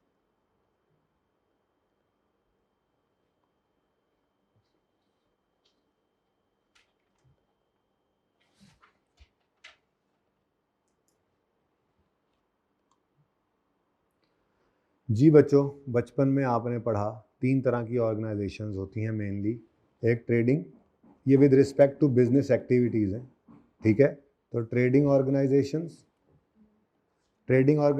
क्या करती हैं, फिनिश गुड्स या रेडीमेड गुड्स को ये परचेज करती हैं फ्रॉम सप्लायर,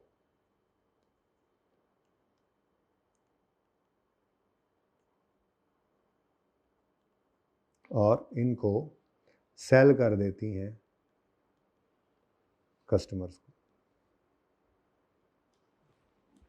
फिर दूसरी किस्म की ऑर्गेनाइजेशन होती हैं सर्विस ऑर्गेनाइजेशंस। तो सर्विस ऑर्गेनाइजेशंस का काम होता है रेंडरिंग ऑफ सर्विसेज अगेंस्ट फी। तो सर्विसेज कस्टमर को रेंडर करना इनका काम होता है, रेंडरिंग ऑफ सर्विसेज।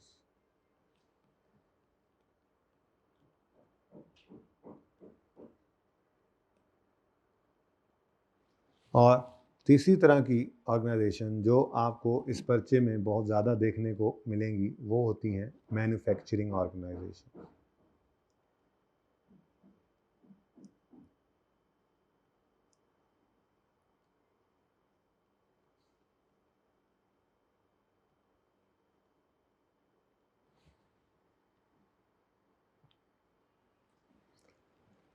तो मैन्युफैक्चरिंग ऑर्गेनाइजेशंस क्या करती हैं जी, रॉ मटेरियल को परचेज करती हैं और उस रॉ मटेरियल से कन्वर्जन कॉस्ट इनकर करती हैं, लेबर ओवरहेड्स लगा के, ठीक है, फिनिश गुड्स को प्रोड्यूस करती हैं और फिर इन फिनिश गुड्स को सेल करती हैं कस्टमर को।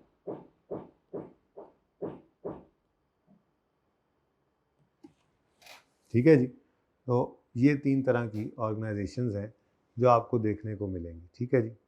अच्छा, अब इम्पॉर्टेंट बात जो है ना जी, वो हमारे इस कॉस्ट के अंदर है कॉस्ट्स को समझना। कॉस्ट की क्लासिफिकेशन हम करेंगे, ज़्यादा फोकस हमारा इस पर्चे के अंदर इन ऑर्गेनाइजेशंस पे होगा, मैन्युफैक्चरिंग ऑर्गेनाइजेशंस के ऊपर। ठीक है, तो अब कॉस्ट्स की कुछ क्लासिफिकेशंस हैं, वो मैं आपको पढ़ाना ज़रूरी समझूंगा। बेसिक्स के अंदर हमारी बात यहीं से शुरू होगी। तो सबसे पहली क्लासिफिकेशन जो है वो प्रोडक्ट कॉस्ट और पीरियड कॉस्ट की होती है, और उसके बाद की क्लासिफिकेशन जो है वो होगी मटेरियल, लेबर, ओवरहेड, उसके अंदर फिर डायरेक्ट और इनडायरेक्ट की बातें हम कर रहे होंगे इंशाल्लाह। तो सबसे पहली क्लासिफिकेशन आपको मैं पढ़ाने लगा हूँ आज, नंबर 1 क्लासिफिकेशन।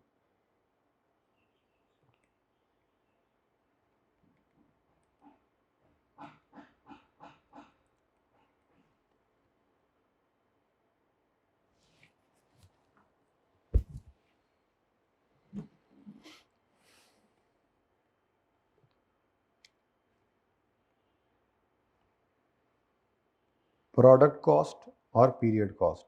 अच्छा, प्रोडक्ट कॉस्ट नाम से क्या लगता है आपको? प्रोडक्ट कॉस्ट, मैन्युफैक्चरिंग बिजनेस की बात करूंगा मैं, ट्रेडिंग की बात नहीं कर रहा मैं। ठीक है, तो प्रोडक्ट कॉस्ट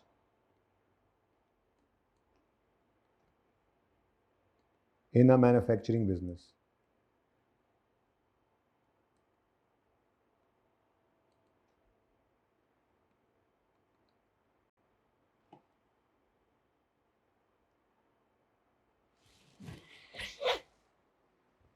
जी, प्रोडक्ट कॉस्ट मैन्युफैक्चरिंग बिजनेस के अंदर प्रोडक्ट कॉस्ट का मतलब क्या होगा? वैसे ही गलत बता दें, पर बता दें कुछ।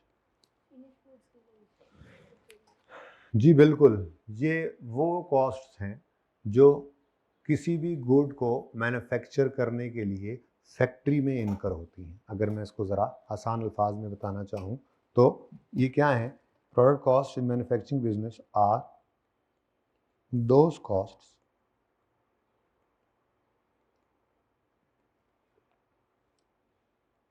that are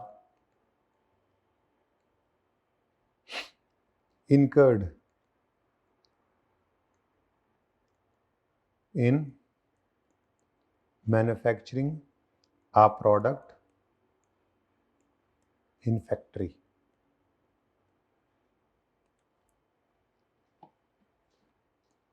ठीक है जी, मसलन कोई मसाल दें जी, को मसाल दें, कोई भी प्रोडक्ट जो फैक्ट्री में बन रही है उसके ऊपर किस किस तरह की कॉस्ट इनकर हो रही होती हैं, बता सकते हैं? Material, very good, labour, very good, और ओवरहेड्स। ये डायरेक्ट इनडायरेक्ट भी आपने बोला, चलें ठीक है, मैं फिर यूं ही कह लेता हूं कि क्लासिफिकेशन क्या है जी? डायरेक्ट मटेरियल की कॉस्ट,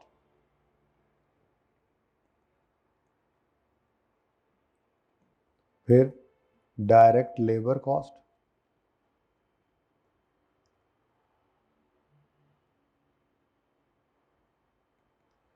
और तीसरी होती हैं जी FOH की कॉस्ट्स, फैक्ट्री ओवरहेड की कॉस्ट्स। ठीक है जी, डायरेक्ट मटेरियल मतलब क्या, बता दें? डायरेक्ट मटेरियल पैकिंग मटेरियल भी हो सकता है। डायरेक्ट मटेरियल का मतलब, डायरेक्ट मटेरियल का मतलब ऐसा मटेरियल जो प्रोडक्ट के ऊपर नजर आ रहा हो, यानी कि प्रोडक्ट, अब जैसे मिसाल के तौर पे ये जिस टेबल से मैं गिरने लगा था, इस टेबल के ऊपर आपको डायरेक्टली नजर आ रहा है कि इसके ऊपर ये लकड़ी लगी हुई है, इतने बाय इतने फुट। इसके ऊपर ये लोहा लगा हुआ है इतने बाय इतने, इसके ऊपर ये फोम और कपड़ा लगा हुआ है, यानी आप डायरेक्टली एट्रीब्यूट कर सकते हैं in full to a cost unit. मैं क्लियरली बता सकता हूं कि एक बेंच के बनने के ऊपर कितने फुट लकड़ी लगी, कितने मीटर कपड़ा लगा, कितने मीटर फोम लगा, कितने फुट लोहा लगा, ठीक है, directly attributable in full to a cost unit. Clearly आप बता सकें। एक ये बात भी होती है, दूसरा यूं भी कहा जाता है कि जिस मटेरियल से मिलकर उस प्रोडक्ट की शक्ल बनी होती है, ठीक है। अच्छा, फिर इनडायरेक्ट मटेरियल क्या हुआ? इनडायरेक्ट मटेरियल की दो निशानियां हो सकती हैं। नंबर एक, ये ऐसा मटेरियल है जो या तो हम क्लियरली बता नहीं सकते कि एक बेंच के ऊपर कितना लगा, या हम उसको बता तो सकते हैं लेकिन इतनी मिनिमम कॉस्ट होती है कि हम उसको बताना पसंद नहीं करते। जैसे मिसाल के तौर पे ये जो लोहे का फ्रेम लगा हुआ है इस बेंच पे, लोहा कहीं मार्केट फैक्ट्री से आया, कुछ खुदरा ज़्यादा कुछ खुदरा कम। अब इसको प्लेन करने के लिए वो एक रेगमार सा इस्तेमाल होता है, ठीक है जी, जो उसको रगड़ के उसको प्लेन करता है और फिर उसके बाद उसके ऊपर ये कोटिंग की जाती है। अब वो रेगमार है, एक बेंच के ऊपर हो सकता है 2 लग गए हों, उसका मटेरियल थोड़ा खुदरा ज़्यादा हो, दूसरे के ऊपर शायद 1.5 लगा हो। अब वो एक रेगमार 150 रुपये का आता है, तो कैसे हम क्लियरली बता सकते हैं कि इस पे कितना लगा? पर है तो मटेरियल, ठीक है। छोटे छोटे कील लगे हुए हैं, शायद गिनती करके हम बता भी लें, पर हो सकता है इस बेंच में 10 लगे हों, उस बेंच में 15 लगे हों, इसमें 5 लगे हों, ऊपर नीचे भी हो सकते हैं। अगर एग्जैक्ट भी हैं तो उनकी इतनी कम कॉस्ट है कि हम शायद उसको बताने के अंदर इंटरेस्टेड नहीं है। तो मटेरियल तो वो भी है, ठीक है। तो डायरेक्ट मटेरियल की कहानी क्या है? डायरेक्ट मटेरियल ऐसा मटेरियल है, यहां से अगर हम पढ़ें तो ये पेज नंबर 2 पे मैं आ गया डायरेक्ट, फिर आगे इसकी वो बना लेते हैं कहानी के पीछे कैसे जाना है। Direct material cost include cost of any substance of or ingredient which can be fully traced to 1 unit of output. Can be fully traced, clearly बता सकते हैं हम कि एक बेंच पर कितना मटेरियल लगा, लकड़ी कितना मटेरियल लगा, लोहा कितना मटेरियल लगा, फोम, तो directly attributable in full to a cost unit. या यहां क्या अंग्रेजी लिखी हुई है? That can be fully traced to 1 unit of output, बता सके कि 1 यूनिट पर कितना लगा हुआ है, या जो कि इंटेग्रल पार्ट बन जाए फिनिश गुड्स का, फिनिश प्रोडक्ट का इंटेग्रल पार्ट बन जाए। जैसे मैंने आपको रेगमार की मिसाल दी, तो क्या रेगमार आपको नजर आ रहा है बेंच पे लगा हुआ कहीं पे? तो वो ऐसा मटेरियल था जो इस्तेमाल हो गया। अच्छा, कोई और केमिकल लगाया जी हमने, इस ऊपर वाली टेबल की लेयर को मुलायम करने के लिए वो केमिकल लगाया, अब वो केमिकल लग गया, वो उड़ गया, बस उसको उसने प्रोसेस था, एक प्रोसेस से गुजार दिया, ठीक है। कोई स्टीम दे दी हमने, तो मटेरियल कोई ऐसा जो पार्ट ना बने फिनिश गुड का, इंटेग्रल पार्ट, वो डायरेक्ट नहीं है। लेकिन जो इंटेग्रल पार्ट बन जाए वो डायरेक्ट है। जैसे पेंट है, बिल्कुल डायरेक्ट मटेरियल हो सकता है, ठीक है। लेकिन अगली बात ज्यादा अहम है, क्या? It has a significant part in overall cost of finish product. असल में ये कहानी, ठीक है, कि वो टोटल बेंच की कॉस्ट में एक हैवी कॉस्ट जो है वो क्या बनती है, ये इसी मटेरियल की बन रही होती है, ठीक है जी। अच्छा, example of direct material cost में इंक्लूड लेदर इन जैकेट।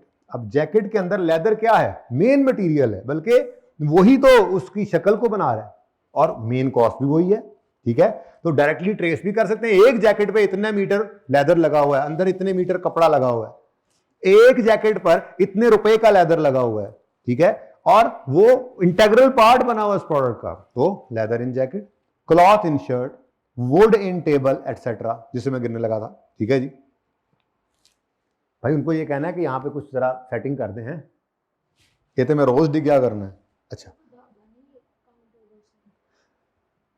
क्लॉथ के अंदर, शर्ट के अंदर क्लॉथ डायरेक्ट मटेरियल है, ठीक है, धागा भी मटेरियल ही है, लेकिन धागे कितने, एक लड़की कितनी कॉस्ट होगी, और जैकेट कितनी कॉस्ट होगी? 15-20 हज़ार रुपए। तो फिर मैं नहीं समझता कहीं पे ज्यादा कहीं पे कम कितना लगा, इमटेरियल है। लेकिन क्या वो प्रोडक्ट की कॉस्ट का हिस्सा नहीं बनता? बनता है, पर उसको हम डाल देते हैं कहां पर? FOH की कॉस्ट। कहां डाल देते हैं? अब ये तीनों चीजें मिलकर हमारी प्रोडक्ट की कॉस्ट बनती है, ठीक है। ये तीनों चीजों का कॉम्बिनेशन है प्रोडक्ट की कॉस्ट में। अभी आपके सामने अगर टाइम बच गया तो फॉर्मेट बनाऊंगा।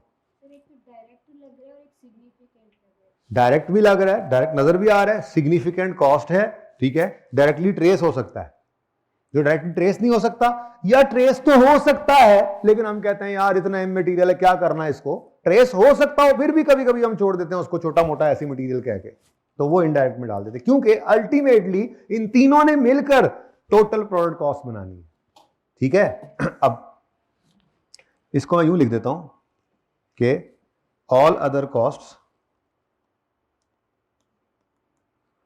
ऑल फैक्ट्री एक्सपेंसेस, फैक्ट्री के अंदर होने वाले सारे खर्चे, all factory expenses other than direct material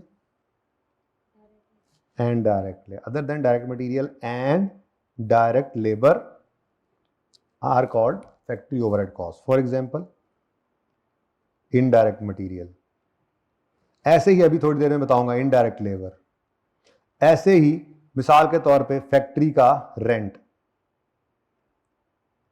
factory का रेंट ये फैक्ट्री का खर्चा है। असल में समझिएगा, एक फैक्ट्री बनाते हैं हम, लगाते हैं हम,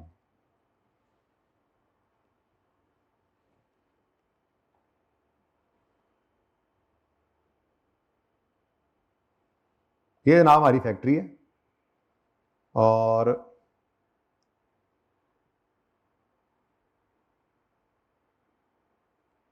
हमने फैक्ट्री के साथ ही शोरूम भी बनाया हुआ है और हेड ऑफिस भी यहीं पे है। चलो, एडमिन डिपार्टमेंट भी यहीं पे है, R&D डिपार्टमेंट भी यहीं पे है, शोरूम भी हमारा यहीं पे है जहाँ पे हम शो मारते हैं, ठीक है। तो R&D एंड HR,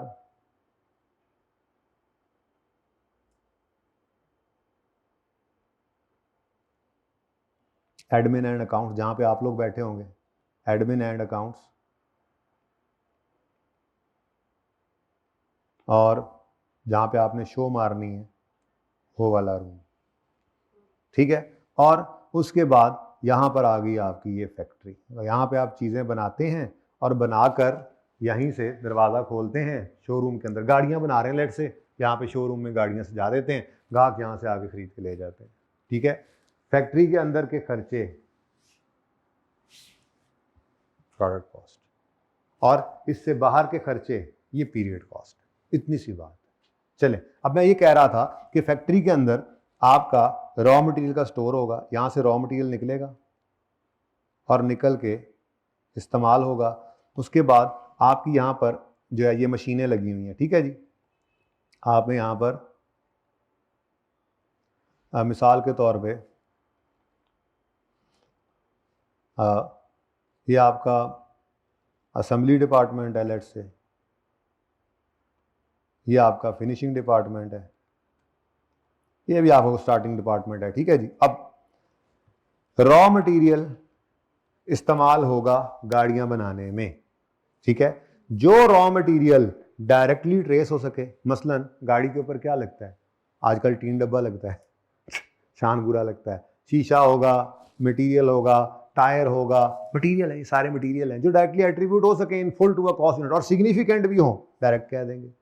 और दूसरा जो डायरेक्टली एट्रीब्यूटेबल ना हो in full to a cost unit, या हो तो सही लेकिन बहुत मिनिमम कॉस्ट हो, तो हैं तो वो भी फैक्ट्री के अंदर ही खर्चा। तो रॉ मटेरियल स्टोर में से ही डायरेक्ट मटेरियल भी निकलता है, इनडायरेक्ट मटेरियल भी निकलता है, दोनों ने प्रोडक्ट की कॉस्ट का हिस्सा बनना है। लेकिन हमने क्लासिफिकेशन कर दी कि जो डायरेक्टली ट्रेसेबल हो, एक यूनिट पर कितना लगा, जिससे उस प्रोडक्ट की शक्ल बन रही हो, निशानियां उसकी, और तीसरी चीज सिग्निफिकेंट भी हो टोटल कॉस्ट के हिसाब से उसकी कॉस्ट, तो उसको डायरेक्ट कह देंगे। और जो इधर देखो,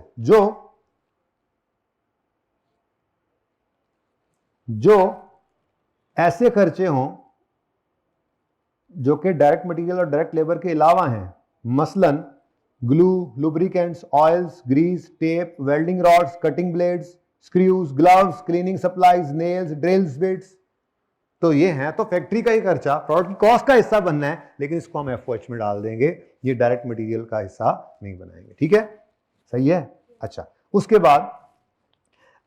बाद ये जनाब आपकी फैक्ट्री है जिसके ऊपर ये बिजली लगी हुई है, तो ये जो मीटर लगा हुआ है इसका बिल आएगा, ये बिल FOH है, क्योंकि डायरेक्ट मटेरियल नहीं है, डायरेक्ट लेबर भी नहीं है। फिर ये मशीन जो आपने लगाई हुई है, अच्छा ये अगर आपकी फैक्ट्री रेंट पे है तो उसका रेंट आ गया, और अगर अपनी फैक्ट्री है तो उसकी डेप्शन आ जाएगी। ये प्लांट आपका अपना है तो इसकी डेप्शन आ जाएगी, और अगर किराए पे है तो इसका रेंट आ जाएगा। लेकिन अल्टीमेटली ये प्रोडक्ट की कॉस्ट का हिस्सा तो है, लेकिन ये डायरेक्ट मटेरियल डायरेक्ट लेबर नहीं है, तो इनको कहां फेंक दो, ठीक है। अच्छा, उसके बाद मसलन ये कौन है, ये क्या नुक्ते लगाए हैं मैंने, आपके ख्याल में ये क्या है, बोले, बताएं, गलत बता दें, क्या ये, क्या आपके ख्याल में ये क्या है? प्रोडक्ट नहीं है, ये लोगों के सर हैं, वो मजदूर हैं जो प्रोडक्ट बनाने में लगे हुए हैं, ठीक है। हम ऊपर से देख रहे हैं ना फैक्ट्री को, तो ये उनके सर नजर आ रहे हैं, ठीक है। तो ये क्या है, ये वो लेबर है जो डायरेक्टली इन्वॉल्व है प्रोडक्शन में। एसी बना रहे हैं, ठीक है, गाड़ी बना रहे हैं, जो डायरेक्टली इन्वॉल्व हैं उस काम प्रोडक्ट के बनाने में, जिनकी कॉस्ट सिग्निफिकेंट है इन रिलेशन टू कॉस्ट। और तीसरी चीज कि वो डायरेक्टली ट्रेस भी हो सकते हैं in full to a cost unit के। एक गाड़ी के ऊपर कितनी पेंट वाली लेबर का कितने घंटे लगे, या कितने असेंबली वाली लेबर है कितने घंटे लगे, और एक घंटे को उनको कितने पैसे देते हैं, ये क्लियरली बता सकते हो, तो क्या बन जाएगा, डायरेक्ट लेबर। तो सादा बात, जो डायरेक्टली इन्वॉल्व हो प्रोडक्शन के अंदर प्रोडक्ट की, ठीक है, वो क्या कहलाएगी, डायरेक्ट लेबर। डायरेक्ट लेबर क्या है, wages cost of factory workers, factory who are actively involved in manufacturing of product and whose time spent on each unit and wages cost per unit can be traced easily in a finished product। Directly involve हो और clearly बता सके कि एक के ऊपर एक गाड़ी के ऊपर कितने घंटे असेंबली के एक लेबर ने लगाए, ठीक है, तो वो क्या बन जाएगी, direct labour. For example, direct labour cost में include wages of tailor manufacturing jacket और शर्ट। जो जैकेट या शर्ट हम बना रहे हैं, वो जो सिलाई कर रहा है बंदा, वो डायरेक्ट लेबर है, ठीक है। या wages of carpenter manufacturing table, जो टेबल बना रहा है कारपेंटर, उसकी वेजेस, ठीक है। और इधर देखो, इधर देखो, इधर देखो, ये एक सुपरवाइजर है, इस डिपार्टमेंट का अपना एक सुपरवाइजर है, सुपरमैन, इसका अपना एक सुपरमैन है। अब फैक्ट्री की चार दीवारी के अंदर हैं ये लोग, तो फैक्ट्री का खर्चा तो है, डायरेक्ट मटेरियल होगी इनकी तनख्वाह, नहीं मटेरियल तो है ही नहीं। अच्छा, डायरेक्ट लेबर तो हो सकती है, डायरेक्ट लेबर इसलिए नहीं है कि क्लियरली नहीं बता सकते कि एक गाड़ी के ऊपर इस सुपरवाइजर ने कितना टाइम लगाया। हो सकता है ये किसी के पास 10 मिनट खड़ा हो गया हो, किसी के पास 20 मिनट खड़ा हो, किसी को देखा ही ना, उसने सही काम कर रहा हो, ठीक है। प्लस एक और मिसाल, ये जो फैक्ट्री का गेट है,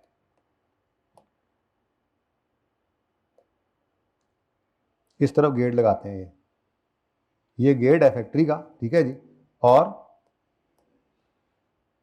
इस पे एक गार्ड बैठा हुआ है, बाहर बिठाना अंदर बिठाना, अंदर ही बिठा दे, ये गार्ड है, फैक्ट्री का गार्ड है, तो फैक्ट्री का खर्चा है, क्या डायरेक्ट मटेरियल है, डायरेक्ट लेबर है, फिर क्या है, FOH, इनडायरेक्ट लेबर है, FOH बन, ठीक है, सादा सी बात है। और इसके अलावा, अच्छा, अब ये मशीन जो चल रही है, इसके ऊपर फ्यूल या इलेक्ट्रिसिटी लग रही है वो भी, और जो ऊपर मिसाल के तौर पे ये पंखे हमने लगाए हुए हैं ताकि इनको गर्मी ना लगे, काम कर रहे हैं ना मजदूर नीचे, ये ऊपर क्या लगा हुआ है, अब मैंने पूछना था आपसे ये क्या लगा हुआ है, ये क्या लगे हुए हैं जी, पंखे हैं, बत्तियां बुत्तियां भी लगी हुई हैं, तो ये सारे खर्चे क्या हैं, डायरेक्ट मटेरियल नहीं है, डायरेक्ट लेबर नहीं है, तो ये क्या है, FOH, ठीक है। तो सादा बात, प्रोडक्ट की कॉस्ट क्या, कौन सी कॉस्ट है जी, प्रोडक्ट की कॉस्ट वो कॉस्ट है जो प्रोडक्ट को मैन्युफैक्चर करने के लिए फैक्ट्री में इनकर हो। अब फैक्ट्री में इनकर होने वाली कॉस्ट जो है वो या तो डायरेक्ट मटेरियल होगी या डायरेक्ट लेबर होगी, या इन दो के अलावा कुछ भी होगा, तो वो क्या है, FOH। एक डायरेक्ट एक्सपेंस भी होता है, वो फिर किसी वक्त बात कर लेंगे, नॉर्मली होता नहीं है ज्यादा, इसलिए फिलहाल उसकी बात नहीं की मैंने, ठीक है जी। अच्छा, अब उसके बाद ये गाड़ियां जनाब शोरूम में जो बन गई हैं, कुछ ऐसे खड़ी हैं, कुछ ऐसे खड़ी हैं, मतलब डिफरेंट रुख पे खड़ी होती है ना, ऐसे वाली गाड़ियां भी हैं, ठीक है जी। अब खर्चे तो यहां भी हो रहे हैं, लेकिन फैक्ट्री से बाहर के खर्चे हैं, R&D, साइंसदान बैठे हुए हैं, HR वाले बैठे हुए हैं, आप लोग बैठे हुए हैं हेड ऑफिस के अंदर, एडमिन वाले बैठे हुए हैं, सेल शोरूम में सेल्स मैनेजर बैठा हुआ है, सेल्समैन बैठे हुए हैं, यहाँ पर AC लगे हुए हैं, यहाँ पे बिजली लग रही है, ये सब के सब पीरियड कॉस्ट है। ये क्या है, पीरियड कॉस्ट, इनका प्रोडक्ट से कोई लेना देना नहीं है, ठीक है। ये जिस पीरियड में इनकर होंगी उस पीरियड में रिकॉर्ड हो जाएंगी, जबकि प्रोडक्ट कॉस्ट सिर्फ तब रिकॉर्ड होती है, बड़ी अहम बात कर रहा हूँ, प्रोडक्ट कॉस्ट सिर्फ तब रिकॉर्ड होती है जब प्रोडक्ट हम सेल कर दें। ये आपने पढ़ा हुआ है पहले से। क्या मतलब, आपने प्रोडक्ट बनाई, इन्वेंट्री डेबिट खरीदी, मिसाल के तौर पे inventory debit cash credit, expense तो नहीं किया, ठीक है। फिर जब वो चीज बिकती थी तो आप एंट्री करते थे debtor debit sale credit, cost of sale debit inventory credit, और जो अनबिक्ड होती थी वो कॉस्ट ऑफ सेल का हिस्सा नहीं बनती थी, बल्कि वहां से निकालते थे और हम कहां ले जाते थे, बैलेंस शीट के अंदर करंट एसेट्स में। तो ये प्रोडक्ट कॉस्ट है। प्रोडक्ट कॉस्ट की खसूसियत क्या है, प्रोडक्ट बिकेगी तो वो एक्सपेंस आउट होगी, वरना वो एसेट बनी हुई है। जबकि सेलिंग एडमिन एक्सपेंसेस का तो आप एसेट नहीं बनाते थे, वो तो जिस पीरियड में इनकर हो गए, हाँ प्री पेमेंट वगैरह होती है उसको साइड पे करो। मैं वैसे कह रहा हूं जिस पीरियड में बिजली, दिसंबर की बिजली है, दिसंबर में बिजली का बिल आ गया हेड ऑफिस का, तो दिसंबर का खर्चा है उसको रिकॉर्ड कर लो।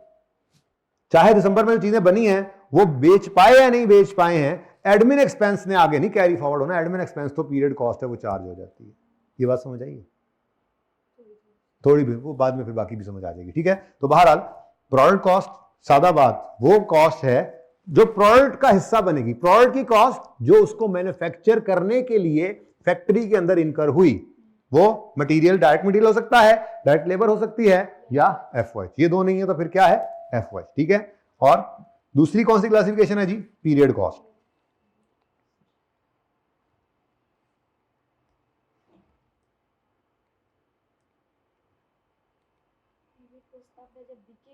नहीं, जब इनकर होगी। लिखता हूं, period cost are,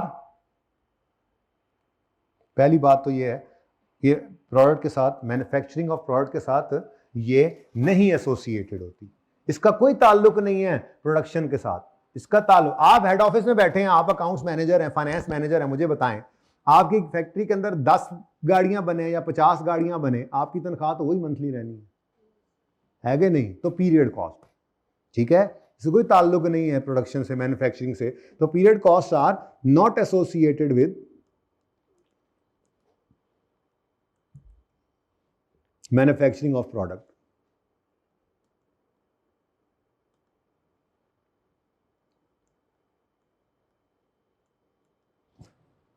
and are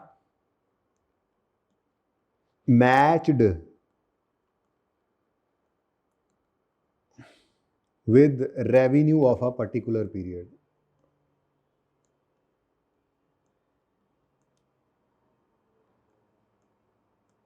ठीक है, मतलब आपके उस पीरियड के अंदर, जिस पीरियड में आपने एक महीना काम किया, उसमें आपने चीजें बेची, तो उस एक महीने के सेलिंग एडमिन खर्चे भी पीएनएल के अंदर जीपी के बाद नजर आ जाते हैं। बस बिजनेस आपका चल रहा है तो ये कॉस्ट इनकर हो रही है, ठीक है, सही है। अच्छा, तो ये 3 तरह की आपके सामने हुआ करेंगी, आपको नजर आया करेंगी नॉर्मली, ठीक है जी। बड़ी बड़ी ये 3 चीजें, बाकी अदर में भी कोई कह दे, बस मैं जरा मेन वो बातें, ऑपरेटिंग एक्सपेंसेस है बेसिकली ये, एडमिन एक्सपेंसेस, एडमिन कॉस्ट, ऊपर लफ्ज कॉस्ट लिखा हुआ है, कॉस्ट लिख देता हूँ, ठीक है। एडमिन कॉस्ट आ गई, सेलिंग डिस्ट्रीब्यूशन कॉस्ट आ गई, सेलिंग या डिस्ट्रीब्यूशन कॉस्ट आ गई,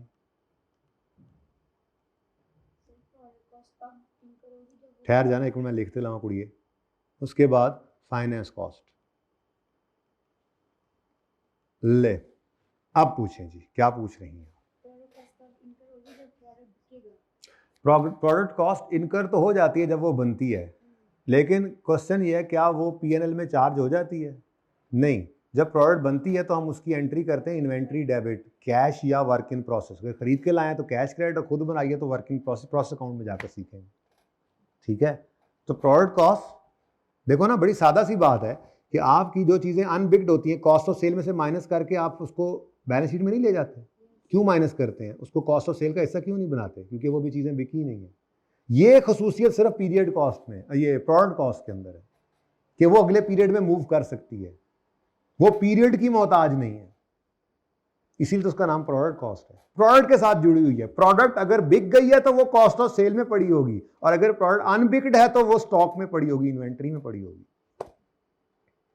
ओके, लगता है हैवी हो रहा है, कम बस करने की तरफ चलते हैं अब। मेरे ख्याल से आज काफ़ी हो गया, आई थिंक पहला दिन था, लेकिन मेरे दिल में बस ये आ रही थी कि हम कम से कम चलें, कल ही फिर इसको कंटिन्यू करते हैं, मेरे ख्याल में इतना काफ़ी है। लेकिन अब कम से कम ये करना है अपने तौर पे, ये टाइप्स ऑफ ऑर्गेनाइजेशंस आपने रीड करनी है लाजमी। उसके बाद ये मैंने आपको पढ़ाया नहीं है, ये इंपॉर्टेंट है, हो सकता है 1-2 नंबर के लिए ये कहीं पूछ ले आपसे, ठीक है। डिफरेंस क्या है फाइनेंशियल अकाउंटिंग और कॉस्ट अकाउंटिंग के अंदर, ठीक है। तो इसको ज़रा आपने एक दफ़ा पढ़ना है। फिर मैंने आपको डिफरेंट कॉस्ट क्लासिफिकेशंस में प्रोडक्ट और पीरियड कॉस्ट वाली क्लासिफिकेशन पढ़ा दी है। डायरेक्ट मटेरियल, डायरेक्ट लेबर मैंने पढ़ाया है, और FOH जो है वो आपने पढ़ लेना है। इसकी एग्जांपल्स बहुत ज़रूरी हैं, ठीक है जी। ये अभी फ़िलहाल आपने नहीं पढ़ना, ये मैं आपको खुद कल पढ़ा दूंगा, ओके, ठीक है जी। तो कितनी देर की होगी यार रिकॉर्डिंग? हाँ चलो आज ज़रा शॉर्ट ही रखते हैं क्लास, पहला दिन था, हो सकता है कुछ बच्चों को थोड़ा सा ख्याल आए कि नहीं चलते हैं क्लास पढ़ ही लेते हैं जाके फिज़िकल। कल आएंगे तो इंशाल्लाह कल इस कॉस्ट क्लासिफिकेशन को रिवाइज़ करते हुए हम इंशाल्लाह आगे पढ़ेंगे। इनफैक्ट मैं मैन्युफैक्चरिंग अकाउंट बनाने की तरफ शायद चल भी पढ़ूँ, ठीक है। और हम ये डायरेक्ट मटेरियल, डायरेक्ट लेबर पढ़ा दिया आपको, प्रोडक्ट कॉस्ट, पीरियड कॉस्ट जैसा इंशाल्लाह पढ़ा दूंगा। वेरिएबल फिक्स की तरफ भी जा सकता हूँ मैं कल, बहुत इंपॉर्टेंट कॉस्ट क्लासिफिकेशन है वेरिएबल और फिक्स कॉस्ट, ये तो बिल्कुल जान छोड़ेगी ना आपकी पूरे कॉस्ट के अंदर, ठीक है।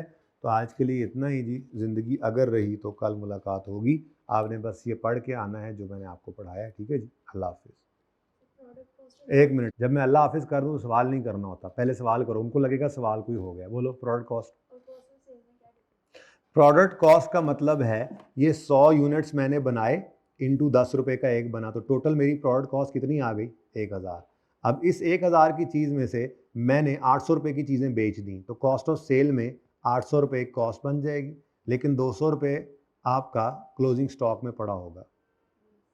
तो प्रोडक्ट कॉस्ट मतलब जो प्रोडक्ट की ऊपर इनकर हुई है वो प्रोडक्ट की कॉस्ट है, तो वो कॉस्ट ऑफ सेल में भी पड़ी होगी, अगर चीज़ें बिक गई हैं तो वहाँ पड़ी होगी, नहीं बिकी होंगी तो वो क्लोजिंग स्टॉक में पड़ी होगी।